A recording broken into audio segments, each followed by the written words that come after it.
साथियों नमस्कार, मैं मलकीत सिंह एक बार फिर अपने आरक्षित वर्गों से हाथ जोड़कर कहता हूं कि प्लीज किसी के बहकावे में, किसी भ्रम में ना आए, क्योंकि आप लोगों ने देख लिया होगा। अब तो आगे शायद आपकी आंखें खुल गई होंगी कि सरकार हमारे साथ एक खेल खेल रही है आपस में लड़ा के।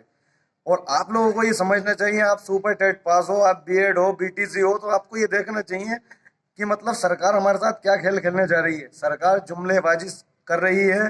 सरकार हमें जातिवाद में बांट करके इलेक्शन तक, मतलब आचार संहिता तक ये मुद्दा खींचना चाहती है। उसके बाद आपके पास कुछ नहीं बचेगा। अभी भी मौका है, कल हर हाल में SCRT पानी की टंकी पहुंच जाइए। हमारे संघर्ष को ऐसे बेकार मत जाने दीजिए।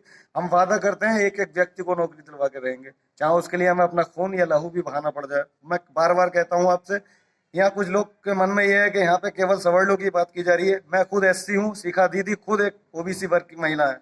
तो जब हम लोग आरक्षण के होके हम इस 22-23 हजार पदों के लिए मांग कर रहे हैं, तो फिर आपको दिक्कत क्या है?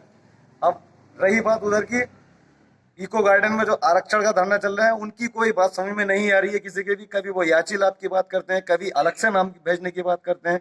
तो प्लीज यहाँ पे हित है, अगर आप सबका अगर हित है तो वो है केवल और केवल 22 से 23 हजार पदों की मांग करने में, जिसके लिए मैं और शिखा दीदी खुद अपने जनरल भाइयों के साथ लड़ाई लड़ रहे हैं, बहनों के साथ लड़ाई लड़ रहे हैं। तो सरकार ने, अब आप शायद आप लोगों की आंखें खुल गई होंगी, देर रात देखिए लिस्ट जारी नहीं हुई। सरकार चाहती है कि इस मामले को खींच के अपना काम खत्म कर देना चाहती है सरकार।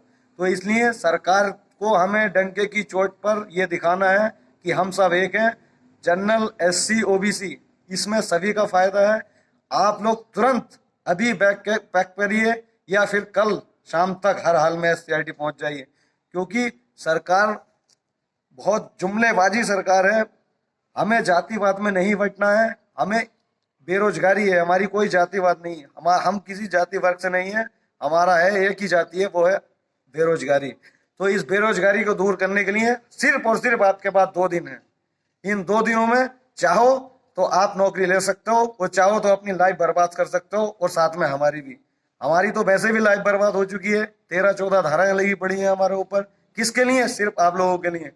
अभी मैं कल आया था, मेरे पिताजी की तबीयत खराब थी, तो इसलिए मैं कल आया था, और आज फिर निकल रहा हूँ।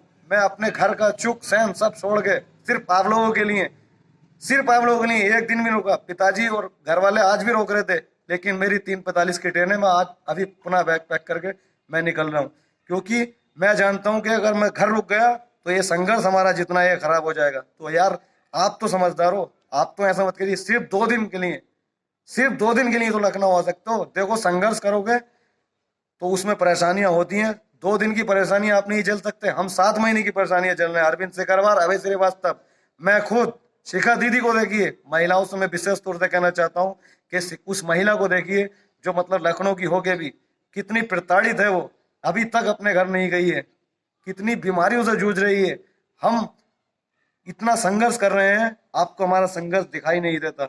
आप कितने निर्दयी हो चुके हो कि सरकार हमसे खेल रही है, और हम एक खिलौने की तरह उनके साथ जैसे वो चाहते हैं वैसे ढल रहे हैं। आपको कसम है, अगर कल 5 बजे तक, चाहे वो SC हो, OBC हो, जनरल हो, आपको कसम है अपने माता पिता की, अगर आप SCRT नहीं आए तो, क्योंकि ये 2 दिन आपकी जिंदगी के आपकी जिंदगी के सारे जितने भी फैसले हैं उनको तय करेंगे। इन दिनों को आप स्वर्णिम अक्षरों में लिखना चाहते हो तो लिख दीजिए, लाठियां अब पुलिस नहीं चलाएगा प्रशासन, क्योंकि योगी जी ये आदेश नहीं देंगे, क्योंकि चुनावी साल है, विपक्ष को एक बहुत बड़ा मुद्दा मिल जाएगा। और हाँ, ये बात भी तय है कि 69,000 का ये सारा मामला सरकार निपटा के तभी इलेक्शन में आगे जाएगी, क्योंकि 69,000 शिक्षक भर्ती इस गवर्नमेंट के लिए एक नासूर बन चुकी है। तो प्लीज मैं आपसे विनती करता हूँ, SC, OBC, जनरल में ना फट कर एक साथ एक मंच पे आ जाइए। हम आपसे वादा करते हैं, अब तो हमें संगठनों का भी साथ मिल चुका है, चाहे वो करणी सेना हो, चाहे वो ब्राह्मण सेना हो, चाहे वो सवर्ण आर्मी हो सकता है कि और भी कुछ अन्य संगठन। 23 से 24 संगठन हमारे लिए आ चुके हैं। प्लीज आप अब देखना इस लड़ाई में कितना मजा आएगा। 2 दिन में हो सकता है 5 को ही लिस्ट जारी करनी पड़ जाए, क्योंकि सबको सूचना मिल चुकी है। LIU की रिपोर्ट जा चुकी है, योगी जी के पास ट्वीट जा चुके हैं कि अब इतने संगठन इस भर्ती के लिए, हमारे लिए 22 से 23,000 या 26,000 पदों के लिए लड़ाई लड़ेंगे। सरकार को झुकना ही पड़ेगा, हम सरकार को झुका के ही रहेंगे। एससी भाई से विशेष कहना चाहता हूँ, ओबीसी भाइयों से विशेष कहना चाहता हूँ कि जितना लो गुणांक वाले हैं, जितना 23 से 24,000 पद जुड़ेंगे, जितना फायदा इन पदों में है, इतना वहां नहीं है। वहां पे खिचड़ी पकाई जा रही है, कभी याची की बात करते हैं वो, कभी प्रत्यावेदन की बात करते हैं वो, लेकिन यहाँ पे बात हो रही है केवल 23 से 24,000 या 26,000 पदों पर बात हो रही है। अब खुद डिवाइड कर लीजिए कि भला वहां पे आपका, यहाँ भला है। लो गुणांक वालों की जिंदगी खराब हो जाएगी अगर 23-24,000 पदों के लिए कल एससीईआरटी नहीं पहुंचे तो मैं ये कहना चाहता हूँ, बार बार कह के थक चुके हैं हम। अब और भी संगठन आए हैं, उनका साथ दीजिए, हमारे कंधे से कंधा मिलाकर चलिए। हम वादा करते हैं एक एक को नौकरी दिलवा के रहेंगे। आचार संहिता से पहले नियुक्ति पत्र आपके हाथ में होगा। बहुत बहुत धन्यवाद।